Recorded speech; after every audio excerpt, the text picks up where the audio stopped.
Assalamualaikum warahmatullahi wabarakatuh. Bismillahirrahmanirrahim. Alhamdulillahi hamdan katsiran thayyiban mubarakan fi kama yuhibbu rabbuna wa yarda. Asyhadu an la ilaha illallah wahdahu la syarikalah wa asyhadu anna Muhammadan abduhu wa rasuluhu la nabiyya ba'da. Amma ba'du. Insyaallah dan manalaah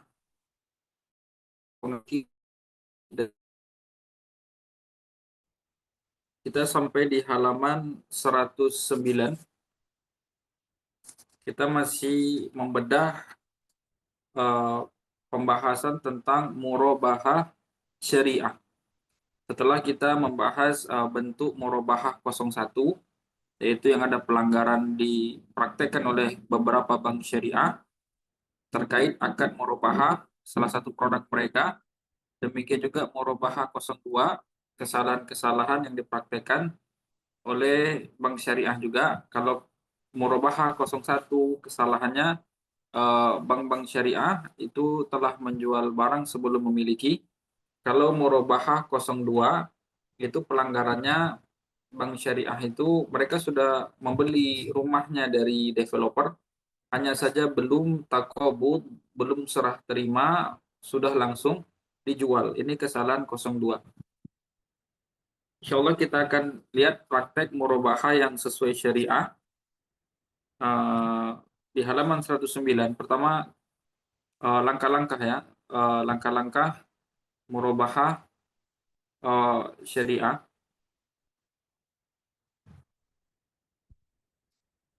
Nah, di sini ada 3 hal yang perlu dicatat untuk transaksi murabahah lil wa'id bisyira. Yang pertama, bank syariah atau lembaga keuangan syariah itu yang pertama mereka belum boleh jual beli karena belum memiliki barang, tapi yang diperbolehkan adalah janji beli.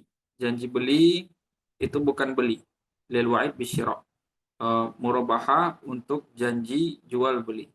Janji beli bukan beli. Janji beli itu bukan beli.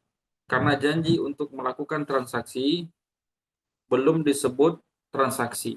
Janji untuk melakukan transaksi itu belum disebut transaksi. Jadi ada istilah nanti janji jual, janji beli. Ini solusi ya. Kalau ada pedagang dia belum punya barang, dia pedagang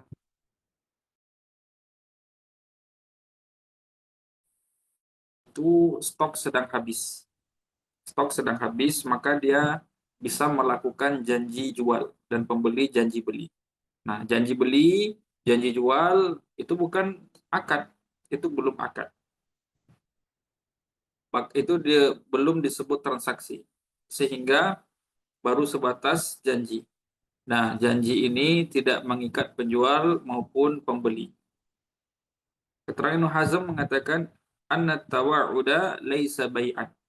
Janji jual janji beli itu bukan akad jual beli. Kemudian kedua, barang tidak boleh dijual ke nasabah sampai bank telah menerima barang itu dari penjual pertama.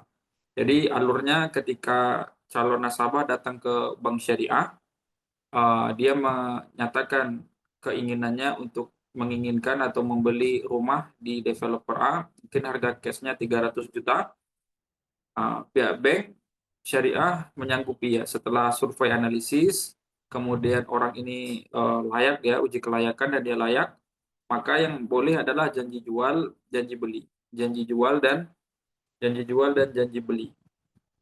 Nah, dikala itu bank syariah belum memiliki rumah tapi ada rencana ingin menjual, nasabah rencana ingin membeli. Langkah selanjutnya, lembaga keuangan syariah, bank syariah tadi dia beli rumah tadi dahulu kepada developer, dia berakad dengan developer, kemudian dia bayar dengan developer, bisa dia bayar cash atau mungkin dia akan bayar secara kredit, itu nanti teknis bagaimana komunikasi atau akad yang dibuat oleh bank syariah dengan developer. Intinya dibeli dulu rumahnya, berakad dulu bank syariah dengan developer. Kemudian setelah itu bank syariah harus mengutus perwakilan untuk melakukan serah terima rumah. Dan dia tidak boleh berakad dengan calon nasabah sebatas hanya membeli rumah tadi saja, tapi dia harus serah terima dahulu baru boleh berakad. Di sini dikatakan barang tidak boleh dijual ke nasabah sampai bank menerima barang itu beli dulu baru dijual ke Sallallahu alaihi wa ala alihi wasallam bersabda, "Man ibta'a ta'aman fala yabi'hu hatta yaghbidah." Barang siapa yang membeli makanan, maka jangan langsung ia jual kembali sampai ia terima dahulu makanannya. Dia serah terima dahulu makanannya, setelah diterima, dicek sesuai, baru dia jual kembali. Ibnu Abbas mengatakan, "Wa ahsibu kulla syai'in bimanzilati ta'am." Menurutku bahwa segala sesuatu hukumnya sama dengan makanan. Jadi bukan cuma makanan yang diberlakukan hukum tadi, yaitu jangan langsung jual sebelum diterima dahulu, tapi juga barang-barang selain makanan juga mendapati juga mengalami hukum yang sama. Diberlakukan hukum yang sama, yaitu jangan langsung jual kembali sampai barang itu diserah terimakan terlebih dahulu. Poin 3, ini baru lanjutan materi kita. Barang yang dijual untuk akad murabahah ini tidak boleh tertentu, tidak boleh muayyan. Artinya nasabah hanya menyampaikan kriteria barang yang hendak dibeli. Sementara bank syariah berkomitmen untuk mengadakan barang itu. Jadi muayyan itu maksudnya ditunjuk. Barangnya tidak boleh ditunjuk, tidak boleh tertentu. Berarti barangnya harus melalui deskripsi. Maka keterangan syarat yang ketiga ini memang diperbincangkan ya. Nanti syarat ketiga ini sebagian pendapat mengatakan tidak seperti ini, tidak mesti ya. Karena susah kalau murabahah barangnya tidak boleh muayyan. Muayyan itu ditunjuk. Misalnya calon nasabah tadi dia mungkin pergi ke pihak pengembang properti developer A dan dia tertarik ada rumah di sana, rumah di pojokan, nah, warna putih misal dia tertarik rumah itu. Maka tatkala dia ajukan permohonannya kepada bank syariah, lembaga keuangan syariah, dia tidak boleh tunjuk rumahnya. Tunjuk rumahnya Pak developer A, ada rumah yang di pojok sana yang warna putih, dia tidak boleh tunjuk. Tapi dia hanya boleh memberikan deskripsi. Saya rumah mungkin di wilayah A, tipe sekian, warna itu yang dibolehkan. Ini syarat terlalu idealis ya. Kita lihat Al-Khattabi menjelaskan hadis Hakim ibn Hizam, qauluhu la tabi' ma laysa indak yuridu bai'al ain duna bai'is sifah. Ala tara annahu ajaza as-salam ila al-ajal wa huwa bai'un ma laysa indahu fil hal. Wa innama naha an bai'i ma laysa indal bai' min kibalil gharar. Ucapan Nabi alaihi salatu wassalam, jangan engkau jual barang yang engkau tidak miliki. Yang dimaksud adalah barang muayyan, barang yang telah tertentu, barang yang telah ditunjuk deskripsi. Jadi menjual barang yang dilarang, jangan jual barang yang tidak engkau miliki. Itu kalau barangnya sudah ditunjuk barangnya, sudah nampak itu ya. Tapi kalau barangnya masih disifati, tolong carikan saya mangga dari wilayah Indramayu, ciri-cirinya demikian, warnanya yang seperti ini, dan sejenisnya. Itu mausuf fi zimah, barang-barang yang disifati. Dan dalam tanggungan si penjual, ini tidak apa-apa barangnya belum ada. Namanya jual beli salam. Ala taro, tidakkah kau melihat annahu bahwasanya Nabi alaihi salatu wassalam ajaza as-salam ilal ajal. Rasul mengizinkan jual beli salam padahal objeknya tertunda. Objeknya belum dimiliki oleh penjual.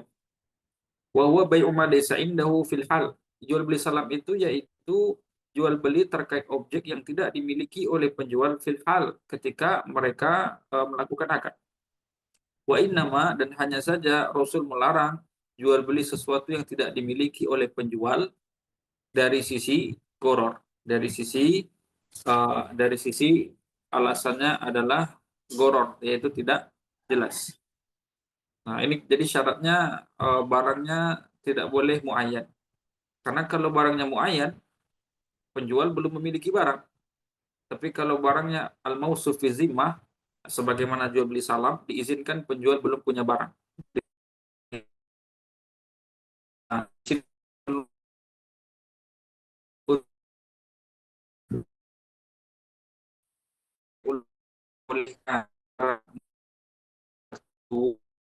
selama setelah orang nah,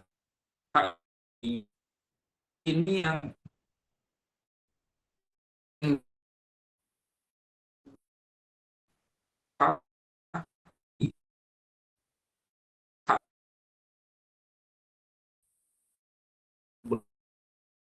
menimbang untuk jadi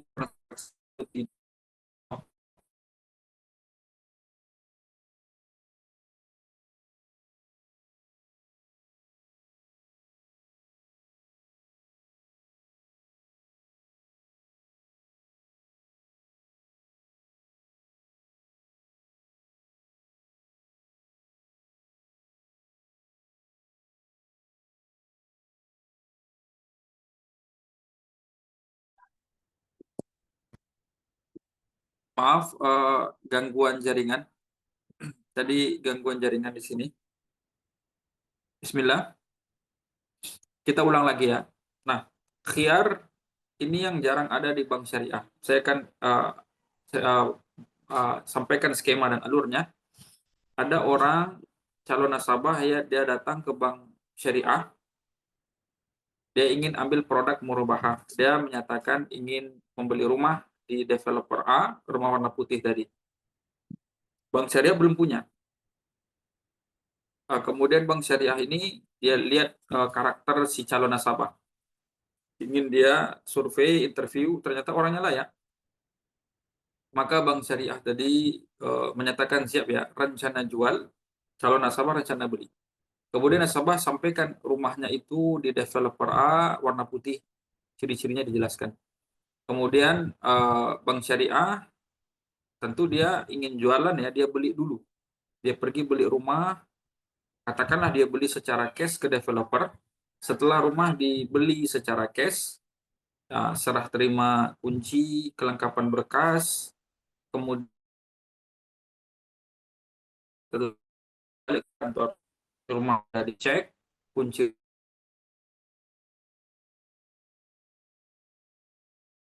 dari A, tadi menelepon calon nasabah, bahwasanya rumah sudah kami beli Pak. Ini kunci, kelengkapan berkas sudah di tangan kami juga sudah survei rumah, aman ya, kondisinya bagus, sesuai yang Bapak inginkan. Silakan ke kantor, kita tanda tangan akad jual beli.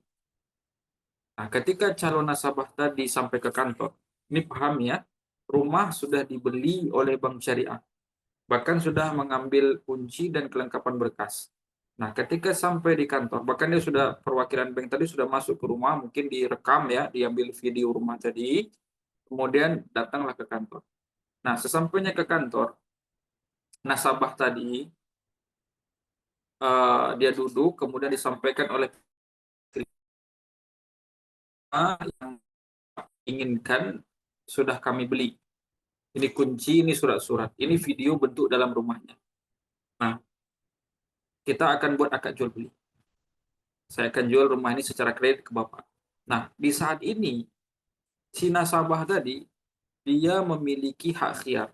Bahkan harus memiliki hak khiyar. Rupanya, calon nasabah tadi, setelah dia timbang, kemudian dia pikir-pikir, dia timbang, kemudian dia bilang, Pak, dia bilang kepada bank syariah tadi, Pak, setelah saya lihat video rumahnya, setelah saya lihat harga yang akan Bapak jual secara kredit ke saya, setelah saya timbang, saya tidak jadi beli. Saya tidak jadi beli. Dia bilang apa? Saya tidak jadi beli, batal. Dalam Islam itu boleh. Dalam Islam itu boleh. Kemudian calon nasabah pulang. Padahal pihak bank syariah sudah beli rumah terlebih dahulu. Nah, tapi secara praktek di bank-bank syariah itu tidak berlaku. Kalau mereka sudah beli, jangan coba-coba tidak beli. Maka ini tidak boleh. Nanti ada keterangan Imam Syafi'i akan hal ini. Nah, itu ya dipahami. Nah, ini diperhatikan. Untuk syarat ketiga ini ulama berbeda pendapat. Sebagian ulama membolehkan barang muayyan selama calon pembeli ini dia tetap memiliki hak khiyar setelah barang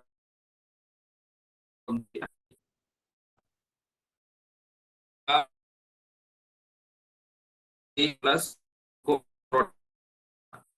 pembeli MT itu mal bertemwil Syiah ya. Dia aja hanya elektronik terus X. Nah, jadi agar membeli pencuci itu terlebih dahulu ya secara cash, dan setelah mesin cuci diantar oleh toko elektronik ke kantor D, nanti akan membelinya. Si Ati bilang kepada perwakilan BMT Syariah tadi, Pak, beli mesin cuci tadi, Bapak beli aja cash.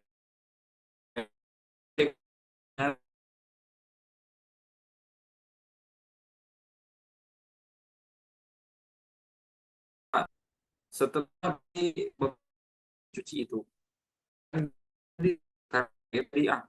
kredit tanpa riba ya, kredit no riba, la riba, macam-macam namanya. Nah, diajak BMT Syariah tadi, kemudian disuruh sama dia beli mesin cuci secara cash, nanti dia akan beli mesin cuci tadi secara kredit. Nah, tapi dengan syarat apa? Tadi kalau mesin cucinya sudah diantar ke BMT, baru dia akan beli secara kredit. Nah, di sini perhatikan.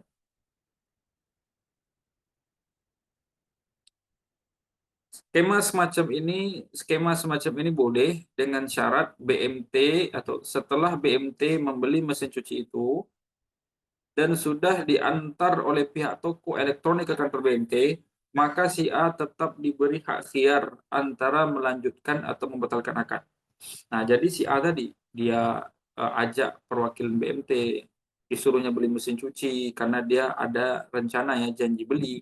Pihak BMT langsung beli mesin cuci, kemudian udah diantar ke kantor, diteleponlah si A tadi. A, ini mesin cuci sudah di kantor kami. Sudah beli dan sudah diantar, silakan ke kantor kita lakukan jual beli. Nah, boleh akad seperti ini? Jawabannya boleh dengan syarat setelah mesin cuci dibeli BMT tadi, bahkan setelah diantar, maka si A ini harus diberikan hak khiar apakah dia lanjut membeli atau tidak membeli. Nah, apakah dia lanjut atau membatalkan akad. Kalau nggak diberi, kita lihat ada Imam Ash-Shari,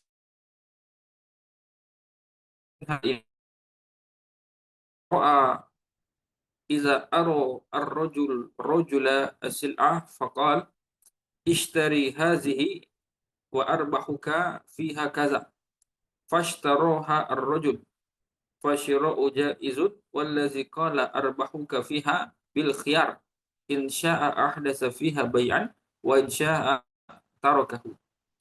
Apabila si A memperlihatkan kepada si B suatu barang, si A calon pembeli diajak temannya si B calon penjual, dilihatnya barang, lihat tadi mesin cuci si A, diajaknya si B, B lihat mesin cuci itu B. Kemudian si A tadi berucap, B, kamu beli mesin cuci tadi, kamu beli mesin cuci tadi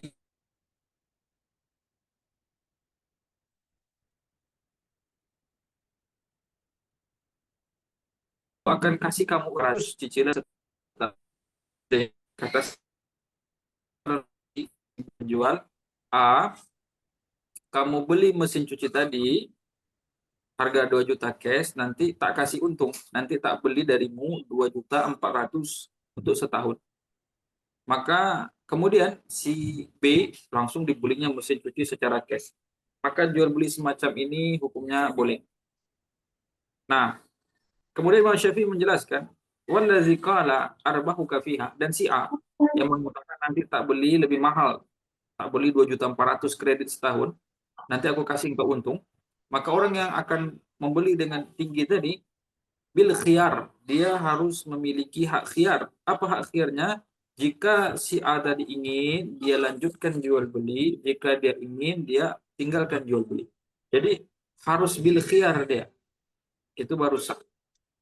harus memiliki hak dia. Jadi pahami ya.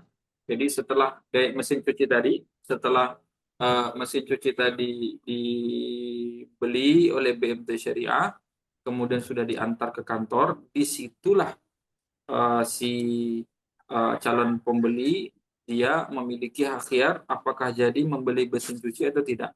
Kalau dia ingin jadi beli, alhamdulillah.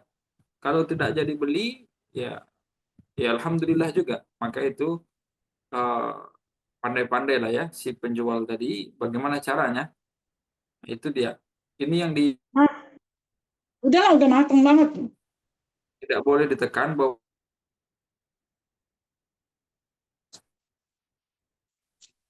itu katanya penjual ini misalnya gini, Pak beli rumah di sana. Kemudian penjual alias bank syariah tadi bilang, Pak, ini kalau kami sudah beli rumah itu mahal ya, kamu nggak boleh nggak jadi, kamu harus beli. Kalau seperti itu bertentangan dengan syariat. Kenapa? Karena janji beli bukan jual beli. Janji beli tidak mengikat. Nanti ketika penjual sudah punya barang, pembeli mau beli, di sanalah mereka akan berakad, dan di situ ketika mereka baru akan berakad, maka masing-masing mereka punya hak khiyar. Al-bayyi'ani atau al-mutabayyi'ani bil khiyar man lam yatafarraqa. Kata Nabi alaihi penjual dan pembeli itu mereka memiliki hak khiyar selama mereka belum berpisah. Itu ilmunya seperti itu. Nah, di AAOIV Ma'ayir Syari'iyah ada bab murabahah dinyatakan nasabah Kan boleh masak deh, Pak. meminta dari LKS untuk membeli Nah, itu. barang dari tempat yang ditentukan. Nasabah boleh meminta kepada LKS ya untuk membeli barang dari tempat yang ditentukan, dan LKS juga berhak tidak melanjutkan proses apabila nasabah menolak penawaran yang lebih tepat menurut LKS. Mari kita simak skema berikut. Sini ada alur, ada diagram alir ya, alur. Bahwasanya di sini bagaimana skema murabah syariah. Di sini nomor 1, nasabah pergi ke bank syariah, mengajukan keinginannya. Nasabah menyampaikan kebutuhan barang yang dia inginkan ke bank dengan kriteria tertentu. Bank melakukan uji kelayakan bagi nasabah, baik secara dokumen maupun yang sifatnya penilaian kejujuran. Kemudian yang kedua, yaitu bank mencarikan barang yang diinginkan nasabah dan membelinya dengan tunai. Nomor 3, kemudian tadi mobil contohnya. Dealer mengirim produk ke bank karena sudah dibeli oleh bank. Setelah mobil dikirim ke kantor bank syariah tadi, telah berpindah kepada bank. Ingat, setelah perpindahan hak milik, kalau serah terima atau setelah serah terima, konsekuensinya adalah perpindahan tanggung jawab resiko. Nah, ketika tadi nasabah pergi ke bank, mereka ada akad ya, rencana jual, rencana beli, bukan akad tapi rencana jual, rencana beli. Setelah itu, setelah uji kelayakan dan kejujuran, kemudian pihak bank membeli mobil tadi ke dealer. Alur ketiga, nomor ketiga, dealer mengirim mobil tadi agar pindah tanggung jawab dan risiko. Kemudian kondisi keempat, barulah dipanggil nasabah dan nasabah melakukan transaksi dengan bank untuk membeli barang yang telah dipesan secara kredit dengan harga sesuai kesepakatan. Kemudian yang kelima, baru bank menyerahkan barang itu dan nasabah setelah mobil diantar dealer showroom tadi ke kantor bank dan ditaruh di parkiran bank syariah, dihubungilah nasabah ngecek. Untuk alur nomor 4, nasabah diberi kebebasan antara melanjutkan transaksi ataukah membatalkannya. Dan ketika nasabah membatalkannya, tidak disebut ingkar janji. Karena maksud janji beli dari nasabah adalah dia janji untuk beli jika barang dan harganya sesuai yang diinginkan pembeli. Jika tidak sesuai dan pembeli membatalkan, pembeli tidak disebut ingkar janji. Disinilah bank berhak mendapatkan keuntungan karena dia murni melakukan jual beli dan bukan lembaga pembiayaan.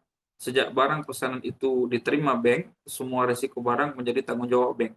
Kalau misalnya kayak tadi, mobil tadi sudah dikirim oleh dealer showroom tadi ke kantor bank tadi, ditaruh di parkiran. Setelah mobil itu tadi sampai di parkiran bank, ditaruh di sana, dikasih kuncinya, surat-suratnya kepada karyawan bank.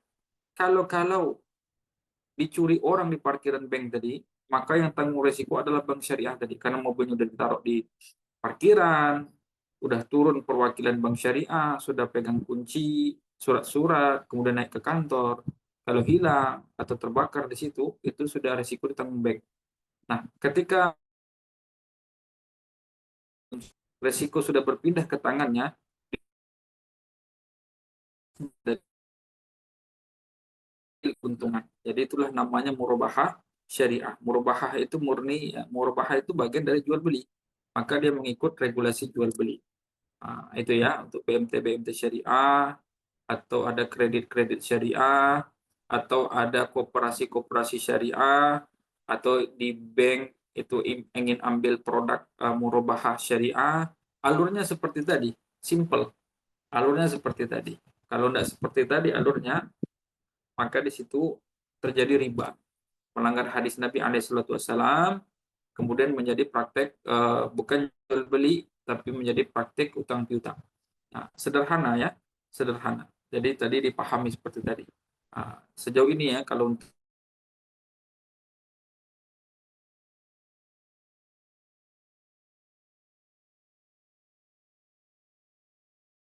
ini ada yang mereka sampaikan, data-data yang sampai ke saya, bank-bank syariah itu untuk produk murabahahnya bermasalah. Dan sesuai di buku ini juga, kata pakar ekonom atau yang berpengalaman di finance atau dia kerja di bank dan punya jabatan, nah, sejauh ini juga banyak kesalahan-kesalahan di bank-bank syariah. Jadi untuk produk murabahah, dan saya pun sejauh yang sampai ke kita itu rata-rata bermasalah. Jadi hati-hati ya, jangan tergoda. Karena kalau seperti Pekanbaru, saya walau alam ya untuk Jabodetabek. Karena di Pekanbaru banyak sekali ikhwah yang udah ngaji sunnah, banyak mereka tergoda dengan tawaran-tawaran bank syariah ini. Karena bank-bank syariah ini ketika menawarkan produk murabahah, kami tidak ada riba Pak, tidak ada denda keterlambatan, sudah sesuai syariah. Itu yang udah ngaji. Ya sebenarnya yang udah ngaji jarang ngaji juga gitu ya. Udah ngaji, udah hijrah dan segala macam, jarang ikut kajian biasanya. Itu tergiur masih dengan bank-bank syariah. Padahal baik guru kita Dr. Erwandi, Ustaz Amin Bais juga, mereka sering bilang, hati-hati, banyak yang tidak sesuai syariah penerapannya. Itu banyak. Dengan label tidak ada ribanya Ustaz, tak ada denda keterlambatan Ustaz, begini begitu, begini begitu. Tapi setelah dirinci, setelah kita bedah, rata-rata ada saja pelanggarannya. Belum sesuai syariat, belum sesuai ketentuan-ketentuan yang ditetapkan.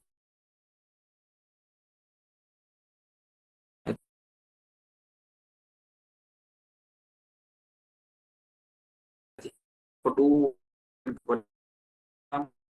tidak tetap di agak kalau sekiranya produk setelah diteliti dipelajari memang anggaran dan alurnya itu sesuai yang diberikan para ulama, maka boleh boleh kita ambil produk tadi, bahkan lebih sedikit kredit riba BMT syariah syariah itu kadang mengambil margin besar.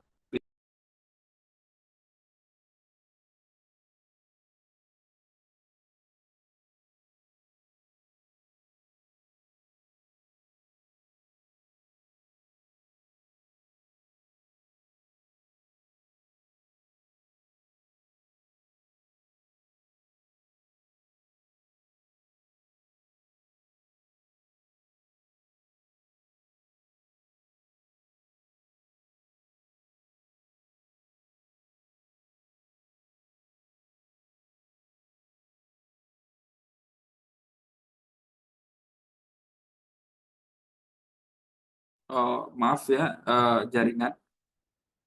Bismillah. Baik, kita lanjut lagi. Jadi tadi praktikan masalah tadi. Jadi poin selanjutnya, kita akan masuk materi baru di halaman 113 di buku ini, namanya hak khiyar. Jadi di dalam jual beli yang dipraktikkan kaum muslimin muslimah, masing-masing mereka, penjual dan pembeli itu ada fasilitas yang telah disediakan oleh Islam, otomatis ada namanya hak khiyar. Hak khiyar itu adalah hak ya untuk berpikir, untuk menimbang apakah jadi melanjutkan akad atau tidak. Nah, itu hak khiyar. Kenapa ada fasilitas ini? Kenapa ada hak khiyar di dalam jual beli? Karena tidak sedikit sering kita jumpai ada kalanya seseorang itu setelah beli barang timbul penyesalan. Kenapa ya saya beli? Ada kalanya seseorang itu setelah beli barang timbul penyesalan. Itu hak khiyar, menimbang, memilih ya apakah jadi lanjut transaksi atau tidak. Di dalam Islam tadi itulah indahnya Islam. Nah, itu indahnya Islam. Nanti khiyar ini bermacam-macam jenisnya. Nah, ini namanya hak khiyar. Jadi kita akan mempelajari hak khiyar ini. Khiyar secara bahasa diambil dari kata al-ikhtiyar yang artinya memilih. Jadi hak khiyar itu memilih. Secara istilah dalam Uswa'ah al-Fiqhiyah, ensiklopedia fikih Islam, disebutkan definisi khiyar huwa hakul aqidi fi faskhil aqdi au imdaihi au bimuqtada ittifaq.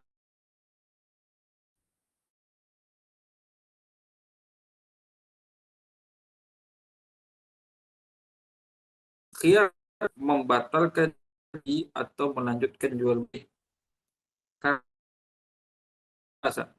karena tampak atau karena munculnya alasan-alasan yang diizinkan syar'i untuk berbuat demikian, atau itu disebabkan oleh kesepakatan orang yang berakad. Jadi kenapa kok bisa lanjut dan tidak? Itu karena memang ada alasan yang diizinkan syar'i, fasilitas yang telah ada secara otomatis diberikan oleh syariat, atau karena mereka buat kesepakatan sehingga kesepakatan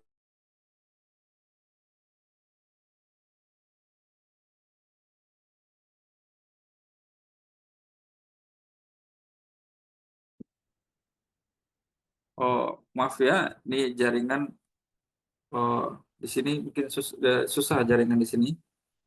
Tip. Jadi tadi ya, kenapa ada hak khiyar? Pertama memang ada alasan yang dibenarkan syar'i yang sudah disediakan oleh syariat hak khiyar tadi. Atau karena ada kesepakatan tambahan yang dibuat oleh pelaku akad sehingga menjadi hak khiyar tadi. Itu kalau kesepakatan tadi misalnya tidak disesuai, maka nanti bisa akad itu batal. Jadi tadi namanya hak khiyar ya, alasannya tadi. Ada kalanya penjual itu setelah menjual barang dia menyesal, ada kalanya pembeli setelah membeli barang dia menyesal. Nah, maka itu diperhatikan. Jual beli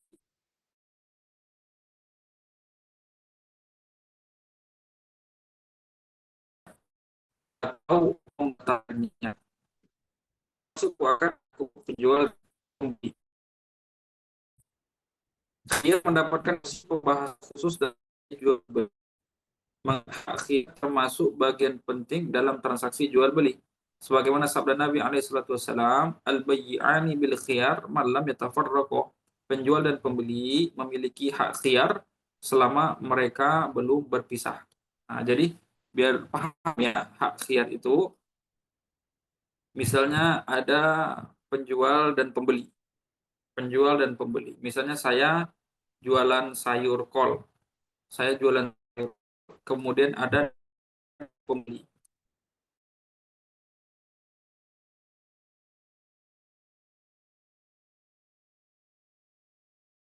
Negosiasi berapa gitu ya. Soal tadi terjual ya dengan harga 10.000 per kilo. Paham ya, 10.000 per kilo. Saya jual 10.000 per kilo. Kemudian yang beli tadi dia kasih uang 10.000, saya terima uangnya. Kemudian kol tadi saya masukin kantong plastik, saya kasih ke dia. Nah, jual beli syarat-syarat terpenuhi. Akad sudah deal, akad sudah sah. Uang saya terima, saya masukkan ke laci, saya kunci, kol dia pegang. Tapi setelah beli, si pembeli tadi, dia malah ngobrol, ngajak ngobrol. Nggak langsung pergi, malah ngobrol. Kita ngobrol 1 jam. Paham ya? Jual beli selesai. Jual beli maksudnya serah terima uang dan barang selesai. Kemudian kita ngobrol. Kemudian kita ngobrol.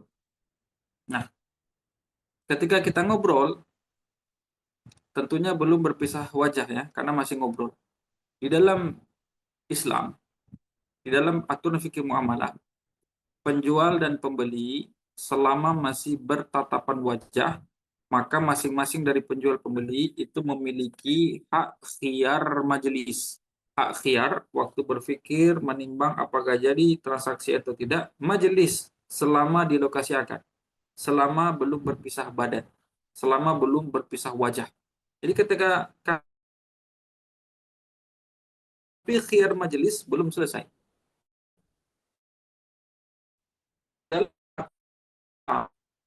Kita ngobrol 1 jam. Pas ngobrol, tiba-tiba yang beli call tadi ditelepon istrinya. Telepon istrinya, kemudian istrinya bilang, Bang, nggak usah beli call, saya nggak mau masak. Nah, ketika dia bilang nggak usah beli call, maka yang beli call tadi, dia punya hak penuh 100% untuk mengembalikan call tadi. Dia tinggal kembalikan call tadi, dan saya selaku penjual wajib hukumnya mengembalikan uang 10.000 tadi. Kenapa? Karena jual beli belum lazim, jual beli masih jaiz, boleh dibatalkan sepihak. Dan kami berdua, terutama dia selaku pembeli, karena belum berpisah wajah, jual beli belum mengikat dan masih dalam durasi khiyar majelis. Jadi dia sampai punya penuh seperti tadi. Maka alur yang diperhatikan dalam jual beli, pertama negosiasi, kemudian alur setelahnya yaitu akad. Nah, nanti dari jeda akad sampai berpisah badan, ini ada namanya khiyar majelis. Setelah berpisah badan, baru jual beli mengikat. Selama belum pisah badan, jual beli belum mengikat, bisa dibatalkan sepihak kapanpun. Dan lawan transaksi tidak boleh menghalangi pembatalan tadi. Hukumnya wajib menerima pembatalan tadi. Dalam Islam seperti itu. Kondisi kedua, saya jual kol, harganya 10.000 sekilo. Kemudian ada yang mau beli. Masih kayak tadi ya, dia tawar-tawar, akhirnya deal 10.000 sekilo. Kemudian dia kasih uang 10.000, saya bungkus kol tadi dengan kantong plastik, saya serahkan ke dia, uangnya saya masukkan laci, saya kunci. Kemudian orang yang beli kol tadi, dia pergi ke lapak samping, dia mungkin cari cabai, cari bawang, dia pergi-pergi. Intinya sudah pisah badan kita. Setelah udah pisah badan, dia pergi ke lapak samping, cari cabai, cari bawang, dia balik lagi, pengen ngobrol, pengen ngobrol. Nah, ketika ngobrol, ditelepon sama istrinya, Bang, kolnya nggak jadi, saya nggak mau masak. Nah, kemudian dia ingin mengembalikan, apakah boleh? Jawabnya sudah nggak boleh. Kenapa? Karena kan setelah tadi kita pergi ke lapak samping, maka kita lazim. Jual beli ketika sudah mengikat, tidak boleh dibatalkan sepihak. Karena sudah pisah badan, maka tidak boleh dia batalkan. Nah, jadi tadi alurnya ya, negosiasi, deal, berpisah badan. Jadi yang tolak ukur tadi kapan boleh batal tidak, yaitu setelah berpisah badan. Ini khiyar paling standar. Namanya khiyar majelis yang telah disediakan Islam. Makanya kata Nabi SAW, al-bayyi'ani bil khiyar man lam yatafarraqa. Hadis sahih Bukhari dan Muslim. Dua orang yang jual beli, mereka itu memiliki hak khiyar, yakni khiyar majelis selama belum berpisah. Selama belum berpisah badan. Nah, itu ada. Nah, seperti itulah jual beli dalam Islam. Nah, masalah khiyar ini pembahasannya panjang ya. Uh,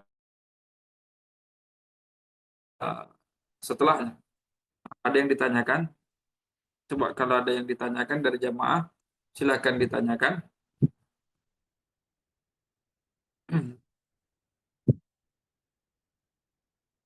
Ada pertanyaan?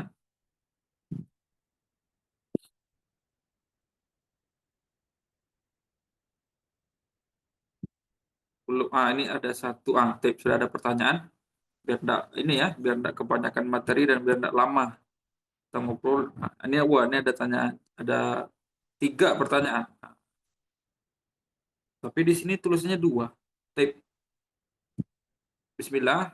Ahsanallahu ilaikum jami'an. Na'am wa iyyakum. Izin bertanya 3 pertanyaan Pak Ustadz. Ada 3 pertanyaan ya. Kalau tahu tadi kita buka. Tip. Pertama, apakah pihak bank atau lembaga keuangan berada di posisi lemah atau tidak seimbang atau dirugikan bila nasabah tidak melakukan akad dengan pihak bank, harus bekerja keras untuk mencari calon nasabah lain untuk menjual barang yang tidak jadi terjual dan belum tentu calon nasabah lain segera didapatkan. Ditambah barang tersebut tidak murah harganya, contoh rumah, mesin cuci, dan mobil. Saya pahami soalnya, apakah pihak bank atau lembaga keuangan berada di posisi lemah atau tidak seimbang atau dirugikan bila nasabah tidak jadi, harus keras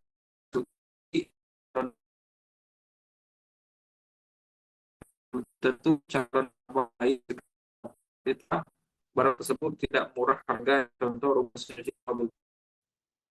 Nah,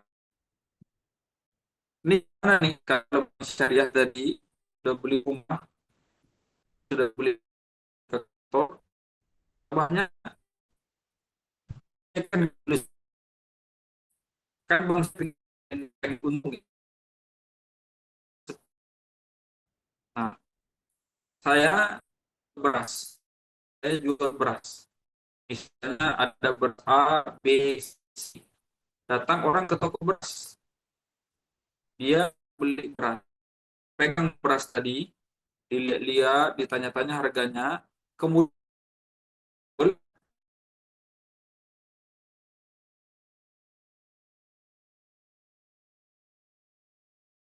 semua pedagang beras pasti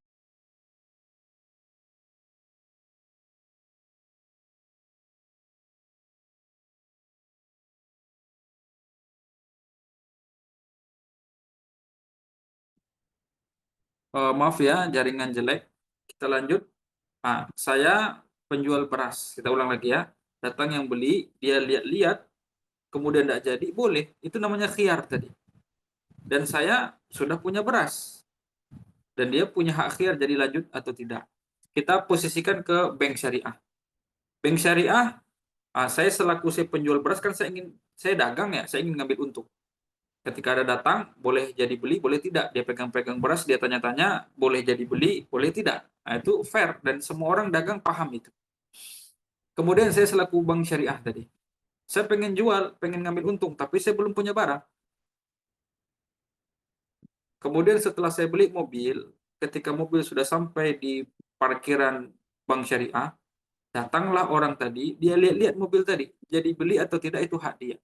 Nah, posisi bank syariah berjualan dan dia sudah punya mobil, ini seimbang dengan posisi saya jual beras dan berasnya sudah ada di toko. Makanya khiyar itu adanya ketika barang sudah di tangan. Paham sampai di sini? Ketika saya jual beras tipe A, B, C, udah ready semuanya. Datang orang, pegang-pegang, tanya-tanya harga. Nggak jadi beli, nggak apa-apa. Sama dengan pihak bank syariah tadi. Saya punya beras dengan bank syariah, seimbangnya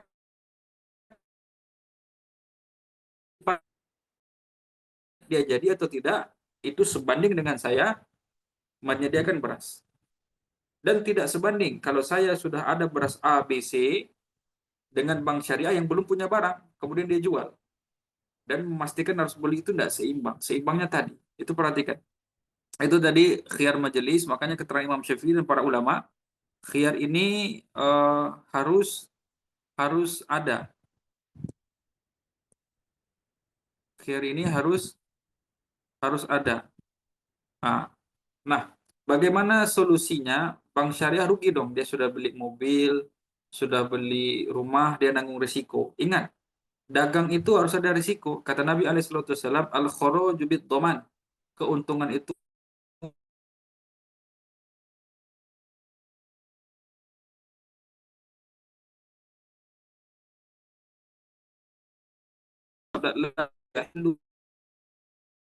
tidak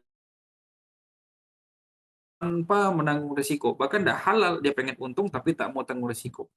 Kemudian kondisi selanjutnya, bagaimana kalau tidak jadi beli? Maka pihak bank syariah dia buat khiyar syarat kepada developer tadi. Dia sampaikan, Pak developer, saya beli rumah Bapak karena ada orang yang rencana beli rumah Pak. Tapi dia rencana beli Pak, dia bisa jadi bisa tidak. Maka saya pun beli ke Bapak, saya minta khiyar syarat 3 hari. Kalau sebelum 3 hari saya balikkan rumah, saya minta uang kembali. Itu dibolehkan dalam Islam. Dan ada yang praktekkan di Pekanbaru. Dia jual handphone secara murbaha. Dia cerita, bisa Ustaz, kita beli ke showroom, ke counter besar. Saya sebut, Pak, counter, saya beli handphone ini karena ada orang mau beli handphone. Tapi orang ini Pak, bisa jadi bisa tidak. Saya minta akhir syarat ya Pak, 2 hari. Kalau saya balikkan handphone ini sebelum 2 hari, saya minta uang kembali. Siap. Jadi dia lakulah jual beli tadi. Dibeli handphone tadi, dibawa, dicek, benar orangnya nggak jadi beli. Akhirnya dibawa lagi ke counter tadi, dibalikkan HP lagi, uang kembali lagi. Mungkin nanti berapa potongan-potongan harga itu negosiasi. Itu solusinya. Jadi pihak bank syariah tadi bisa buat khiyar syarat kepada developer, kepada showroom tadi. Itu solusi di dalam Islam. Ini pertanyaannya hilang yang tadi. Mungkin karena jaringan. Coba kirim lagi pertanyaannya. Di sini di obrolan tidak ada. Mungkin tadi karena jaringan hilang, ikut hilang pertanyaan. Afwan. Intinya, iya, itu mahal tadi lah kurang lebih alurnya dan solusinya di dalam Islam. Yang kedua, ketika kita membayar belanjaan di Shopee melalui virtual account, semua bank mendapat gratis ongkir. Semua bank semua bank, membuat virtual akun semua bank ya, mendapat gratis ongkir dan diskon. Namun ketika kita membayarnya tunai melalui agen mitra seperti Alfamidi atau Indomaret, maka tidak ada gratis ongkir atau diskon harga. Apakah ini berarti bahwa diskon harga produk dan gratis ongkir terlarang? Karena ternyata tidak semua platform pembayaran mendapat gratis ongkir dan diskon harga. Mohon nasihatnya Pak Ustadz. Tip top up top up itu akannya kordon. Kita sedang menghutangi platform tadi. Demikian juga top up di bank-bank syariah, walaupun nama akadnya wadiah, kita nabung lah bahasanya, dibilang nabung, simpanan, atau titip ya, itu akadnya adalah kordon. Kita sedang menghutangi bank-bank syariah. Demikian juga top up di PayPay, di e-wallet, kita sedang menghutangi platform tadi. Karena kita menghutangi, gara-gara kita top up, gara-gara kita rajin menabung, rajin ikut akad wadiah, rajin diisi di banking tadi, juga di e-wallet tadi, ternyata pas belanja kita dapat diskon. Nah, itu pahami, mungkin kita ikut bank A, ternyata pas beli di mall online dapat diskon. Perlu dipahami, itu mall online-nya dengan bank A tadi sedang ada kerjasama. Ya, kenapa kita pembayaran via ini dapat diskon, pakai e-wallet ini dapat diskon, kan gitu ya. Nah, ternyata diskon ini tidak merata. Kita kalau bayar cash misalnya, COD lebih mahal. Atau kita bayar kayak tadi itu, langsung transfer dengan yang disebutkan tadi juga lebih mahal.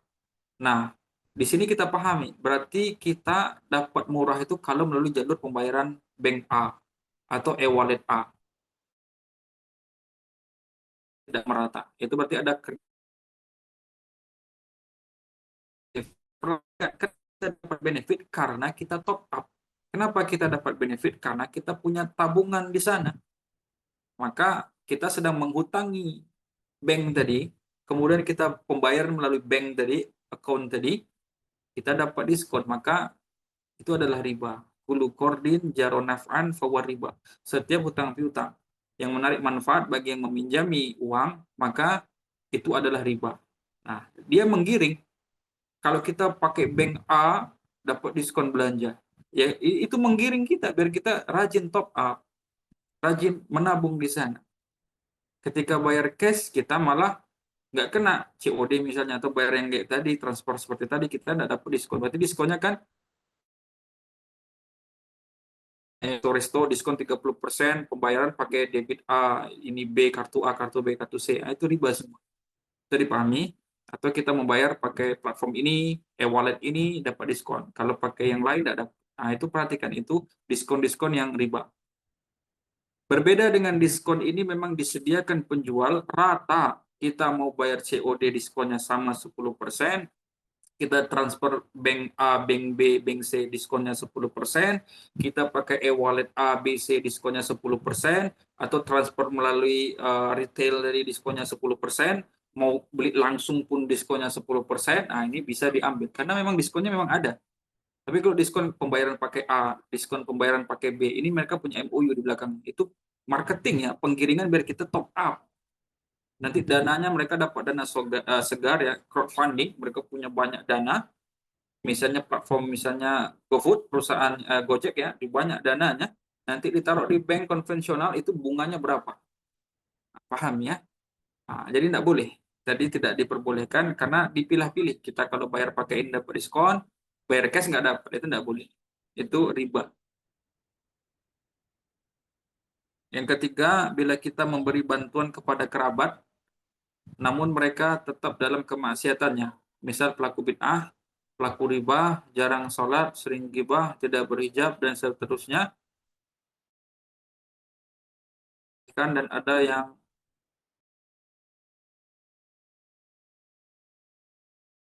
boleh memilih untuk memberikan bantuan kepada pihak-pihak yang sudah mengenal sunnah, walaupun bukan kerabat dekat. Mohon nasihatnya Ustaz. Taib. Seperti keterangan guru kita Dr. Erwandi Tirmizi, misal kita lapang rezeki, kemudian kita telah dijatuhi kewajiban bayar zakat, seutama bayar zakat adalah kepada kerabat yang susah. Tapi kerabat tidak sholat, maka bisa kita tekankan, hai saudaraku, saya akan bayar zakat, dan ini besar, tapi syaratnya kamu sholat. Kalau dia tidak mau sholat, jangan kasih dia. Kasih yang taat saja. Benar. Kita ingin bantu, boleh kita syaratkan, saya akan bantu kamu sholat. Saya akan pekerjakan kamu, saya gaji kamu, syaratnya sholat. Itu bagus, boleh. Kalau dia tidak mau, ya kita cari yang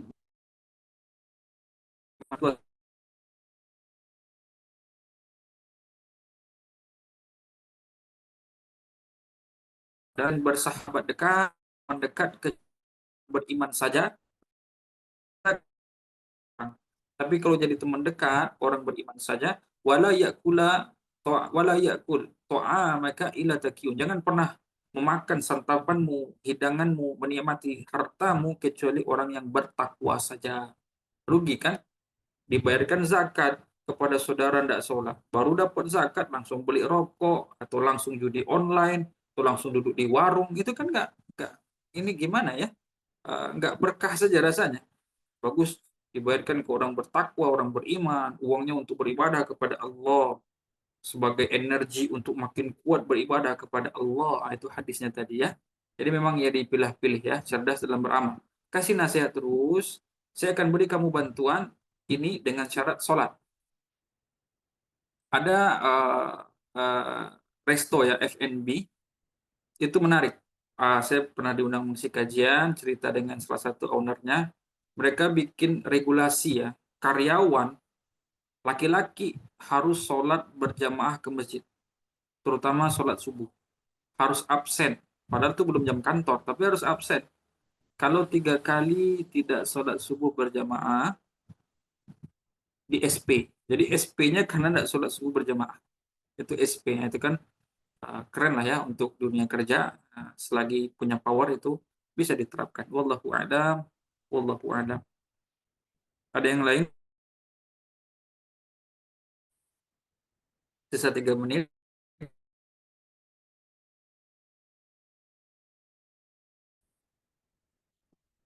Maaf ya, banyak gangguan daripada jaringan di sini. Padahal ini udah, maaf ya, udah pakai Telkomsel di sini, tapi masih banyak gangguan. Tapi jazakallah khair Pak Ustaz. Nah, wa iyak. Baik, kalau tidak ada yang ditanya, ini sudah tanggung ya di penghujung waktu, nanggung belum lanjut materi, maka kita akhiri. Wassallallahu ala nabiyyina Muhammad wa ala alihi wa ashabihi ajma'in. Wa akhiru da'wana anil hamdulillahi rabbil alamin. Assalamualaikum warahmatullahi wabarakatuh. Assalamualaikum warahmatullahi wabarakatuh.